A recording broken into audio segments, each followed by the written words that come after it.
Hi guys, welcome back to the Liberty Bunker. The chances of the European Central Bank's monetary union project, the euro, collapsing seems to be increasing week on week. The ECB's really got itself snookered on this one. It's essentially checkmate. I don't know how they can pull any manoeuvre that isn't going to basically ensure the collapse of this monetary union project. Let's take a closer look at what Bloomberg is saying on this. ECB signals no return to crisis that almost split Eurozone. The European Central Bank can't stop the euro area from sliding into recession, but it may be able to prevent another devastating debt crisis that threatens the bloc's survival. The ECB's €750 billion bond buying plan. Now, when we say a bond buying plan, this is essentially quantitative easing, debasing the money, money printing, whatever you want to call it. This is just creating money and then the ECB buy bonds with that money. What they're essentially trying to do is fiscally sensible countries like Germany can obviously borrow at a cheap rate, but fiscally reckless countries like Greece, Italy, Ireland, Spain, Portugal, in theory they should have to borrow at a much higher price to factor in the chances of these countries defaulting. That's not really politically, it's not really a political thing that the EU, ECB want to see what happen, to see happen. So they're going to try and fight that at all costs, and that's this QE. That's what this QE is all about. It's purely for political reasons and trying to avoid a Eurozone member pulling out if it got bad enough. So basically, on the print €750 billion bond buying plan, equivalent to about 6% of Euro area GDP, will make it easier for governments to embark on a spending binge to fight the coronavirus pandemic. It already pushed borrowing costs down across the bloc, and importantly, it narrowed the gap between the bond yields of stressed economies such as Italy and safer options such as Germany. So, that's exactly what we're saying.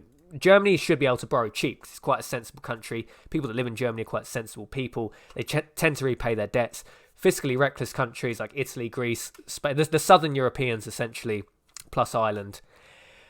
Ireland's maybe for slightly different reasons, but it is in the mix anyway. The chances of a default there is quite significant. Now, the ECB is really stuck. The EU, this whole ideological project, is very stuck because they're trying to put this liquidity into the market to make these southern European countries be able to borrow at relatively cheap rates, hopefully try and kickstart this Eurozone economy from being ravaged by the coronavirus that is obviously pushing everybody into recession. Now, that pretty much doesn't matter what country you're in around the world. Coronavirus will be pushing you into recession. At this point, it's just how deep and how many mistakes the governments and the central banks make going into it will define how bad that recession is. Now, clearly, the policy is with the ECB, as with most central banks around the world, they're just going to print money, QE, whatever you want to call it, currency debasement, to try and push these bonds lower and lower. But what does that do? That essentially gives a green light to the reckless countries like Greece, like Italy. Just keep spending. Why try and tighten your belts? Just keep spending. And that's going to make the situation ultimately worse. I mean, the other thing they could do is just let the bonds go their own way. So the Germans would probably still be able to borrow at, 1%, maybe less than 1%. And the southern European countries start having to borrow at 5, 6, 7, 8% as the bond market prices in the chances of a default. Now, politically, they're obviously not going to go down that road. But it's checkmate. There's pretty much no way out of this now because we got the option we have now. The debts are just going to balloon in pretty much every country, which is going to lead to big problems down the road. Or they just let the yields diverge between different countries, and that's going to not be politically good. And people are going to say, well, there's no point in us being in the euro. So they're stuck. Whatever they do now, they're stuck. They either print money, which is a lose situation because 3, 4, 5 years down the road, we're going to start seeing the insolvencies of these southern European countries, or they just don't do anything and then countries just leave. It's checkmate. They're completely stuck. Whatever they do, monetary unions historically don't really work that well as an idea. They're not a particularly easy thing to implement, especially when countries are so different as different European nations are. You can't have a fiscally sensible country like Germany in the mix with reckless countries like Greece, like Italy. And nothing against Greece or Italian people. I'd much rather go on holiday in Greece or Italy than Germany. But when it comes to money, they're nowhere near as sensible. Now, we have this Stability and Growth Pact in Europe. This is no country should have a debt to GDP ratio higher than 6%. No country should run a budget deficit of more than 3% a year. I mean, that's gone out the window. That went out the window a while ago. Many of the EU 27 nations are running more than 60%. Pretty much most of them now are running more than 60% debt to GDP ratio.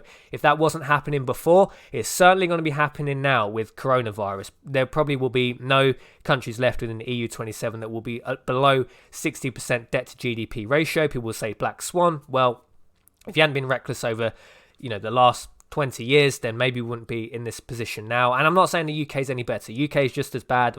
First one to hold my hand up to that. 3% budget deficit a year.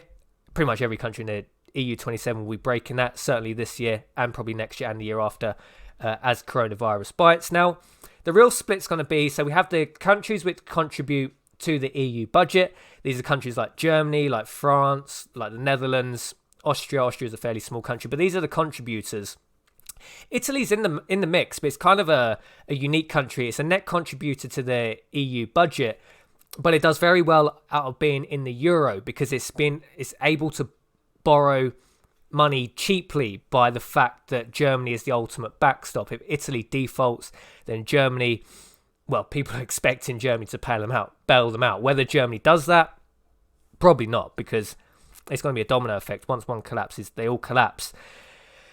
But the nations which contribute to the EU budget, such as France, such as Germany, such as Holland, over the next few years, there's going to be increasing pressure from people in these nations, citizens of these nations, thinking, well, why are we paying all this money in for other countries to be so reckless? Why should they be able to borrow money so cheaply off the back of essentially our hard work? And we have at the other end with the countries like Portugal, like Greece, which do very nicely out of being in the EU. Now, there's a transfer of wealth from the rich northern European nations, such as Germany, such as France, to nations like Portugal, like Greece, which get a lot in black, and also compounding with that, they're able to borrow very, very cheaply. So we're starting to get a big split in the Euro Monetary Union project. The richer northern European countries are going to be expecting to be bailing out, or at least be content with at least 750 billion euros of QE and add more, because I don't see that being the end of it.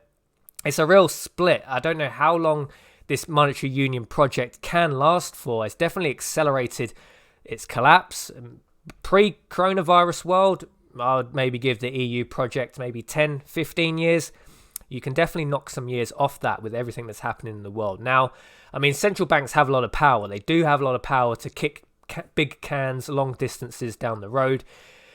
So they might be able to buy another 5 years out of it, maybe even another 10 years. I'm not saying it's going to collapse overnight, but people should be prepared for this now. It's a very likely thing. You can't just print 750 billion euros of print that money and buy bonds without consequences. The rich northern European countries are going to start becoming increasingly stressed with the reckless behavior of the southern European countries, and they're all locked together. It's certainly made the decision for the UK not to have entered the Euro Monetary Union project look like a good one. It's certainly made leaving the EU easier. I think if we'd been locked into this monetary union project, we never would have been able to leave the EU. But what are your thoughts and opinions on this one? Will the Euro project fail, or do you see a way out of this? Do you see a way that the ECB can move things around, buy bonds, and engineer it so they can ensure their success going into the future? Thanks for watching this video. Jason from Liberty Bunkers signing off, and I'll see you in the next one.